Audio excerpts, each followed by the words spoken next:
Hello everyone, my name is Nicola and I am simply a stitcher. So today, by request by one or two people, I am going to show you guys some of my start and stop methods, because the way I do it is slightly different. So I thought what I'd do today is grab a bit of scrap fabric, turn on the camera, and finally get to show you guys how I start and stop my threads. Just a quick disclaimer on this. It's a method that I've used for years. I've never had any problems with it. It's something that has taken a lot of practice. Excuse me. You might find that if you decide to start to use this, you might be just a little bit fingers and thumbs in the first instance.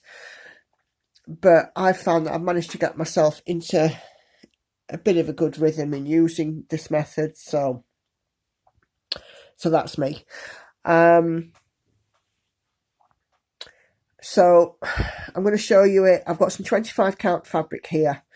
I'm going to show you it as though it's over 1, over 2, and with 1 strand and 2 strands. So first of all, I thought I'd start with the 2 strands method, because I have that threaded up and there's no other reason really.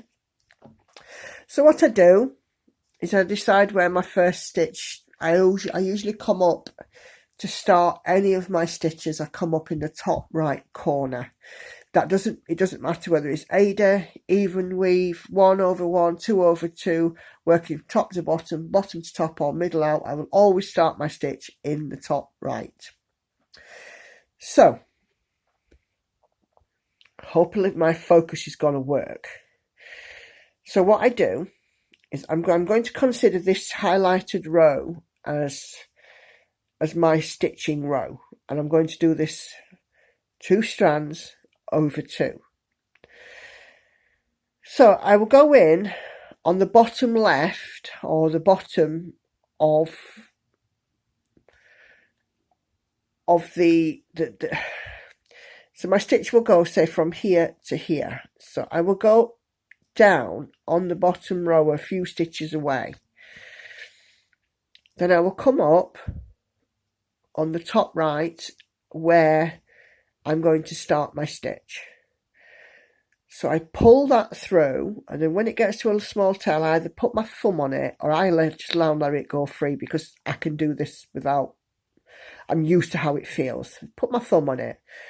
So when you turn it over, you might be able to see on this, it's not a straight line, it's a crooked line, it's a diagonal, but it's a very long diagonal. So I will then go down to make the first half of my stitch, and then I will go up to crisscross over to make my second half of my stitch. And when we turn it over,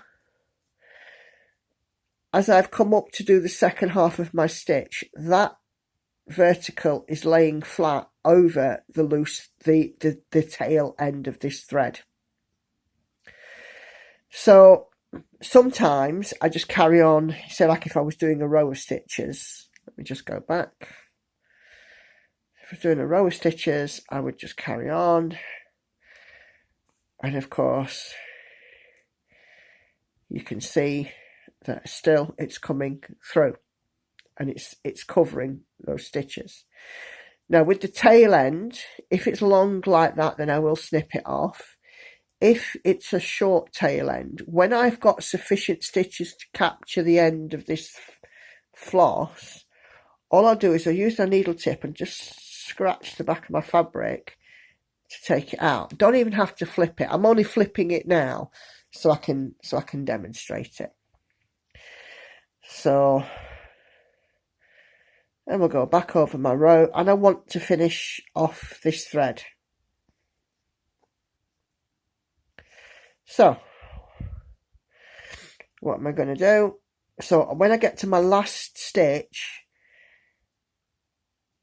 so my second arm, whereas my first arm always starts at the top left, my second arm always starts at top right. So I'll put my needle through and just bring it through. With my hand underneath, I'll turn it over so you can see. Hold on. I'll just go back because I've lost it. You know, that's what comes with trying to do this when you're not very well. Right, so with my second hand, what I'm doing is I've put my finger directly underneath that stitch, underneath the last stitch. So when I pull that through, it's looped around my finger. So then, stay on my finger. So then, when I go down to complete it, clearly if I just finish it, I'm going to have this massive loop. I turn my needle so it's pointing that way, so it goes against my finger pad. Hold on. So it goes against my finger pad, down my finger. So when I take my finger away and pull that through, which I'm doing underneath the work and you can't see it, it's laying, the vertical is laying across, it's caught this what would be a loose end of thread. So then I've done that. I can feel that the stitch is in place. So I come up somewhere on that side of it, unthread my needle, rethread my needle.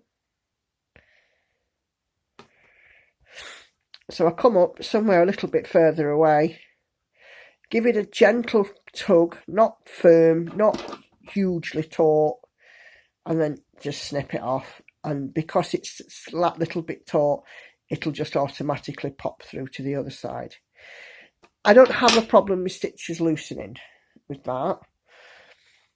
But, you know, if I was going to do this, if I was going to now restart it and do it with another colour against these stitches, so say for example I want to continue the line, but imagine this is a different colour, so I do my sort of reverse diagonal, if you like, up in the first corner, down in the bottom left as I'm coming through, and then underneath.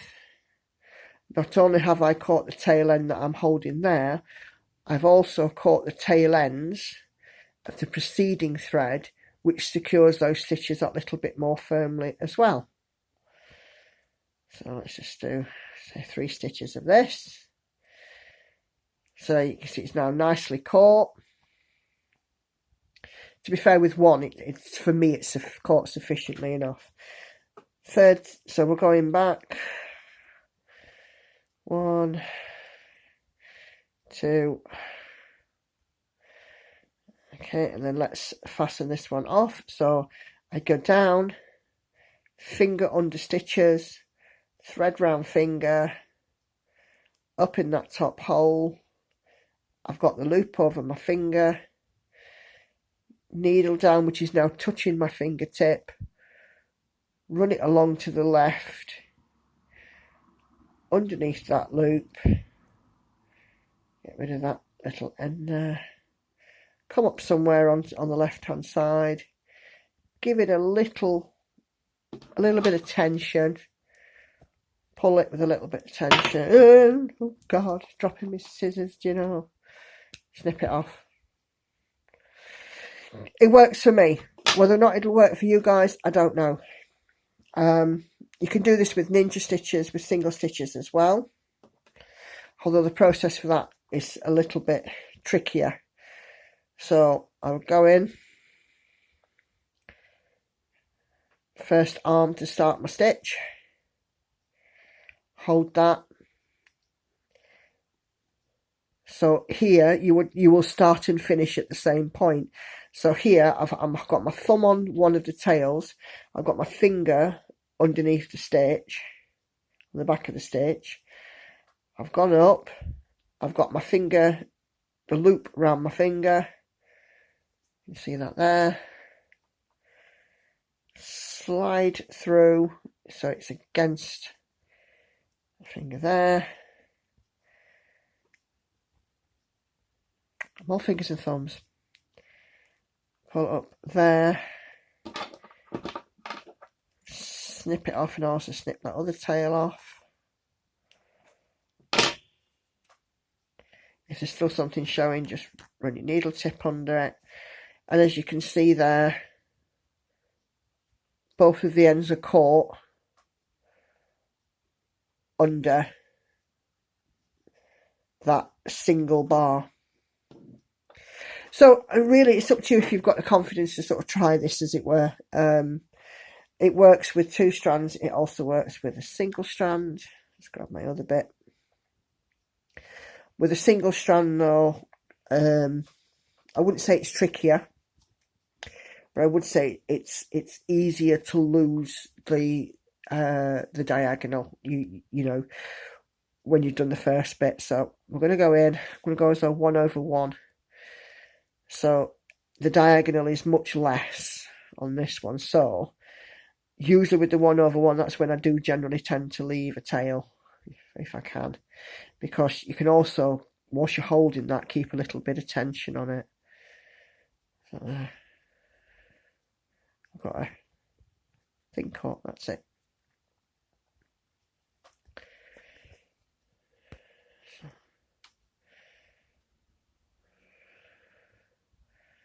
Once you've done the first 2 or 3 stitches,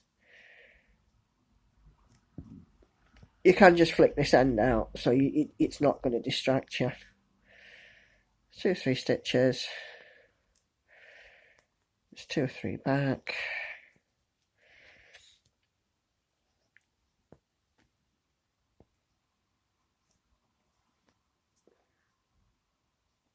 And then loop, finger underneath, under the stitch, loop around the finger, run it along the pad of my finger, so you're going to catch that loop, snip off the thread. And that's that. That's all it is. There's no huge mystery, no huge sort of magic to it. But I know that it's very difficult to see what I'm doing on the Stitch With Me videos. It works both on 2/1, 1/1, on Aida, on even weave, on linen. It doesn't really matter what you use. All I can say is that if you want to have a go, try it. If you like it, you like it. If not, no harm, no foul. But, you know, because I've never been able to do the pin stitch, I had to kind of develop something that for me worked. And in some ways it's because it's okay when I'm working tiny pieces in hand like this, but when I've got a bigger piece, I'm just too lazy to turn the hoop over. And I absolutely confess to that, to being a lazy stitcher. And I don't like to turn my hoop over, usually because I've got it in a frame on a floor stand and it's a pain in the bum to turn over. Or I have to loosen it to turn it, to knot off a thread, and then I have to turn it back and tighten it all up and pray that I've got nothing caught anywhere. And, you know, it's a pain in the neck. So I do it this way simply because I just worked out the best and the most strategic way of doing it in a lazy sort of way, if you like. But there we go. That's it. So that's all I have for you today. If you did enjoy this, and, you know, if it helped you, by all means, you know, just drop me a comment down below. If you haven't subscribed as yet, please do so. Hit that button. It doesn't cost you anything to do so. It just helps me get my channel out there and more people to learn about this fantastic craft. And that's it from me. I'm about to go back to work. So I will see you all on the next one. Bye for now, everybody. Bye.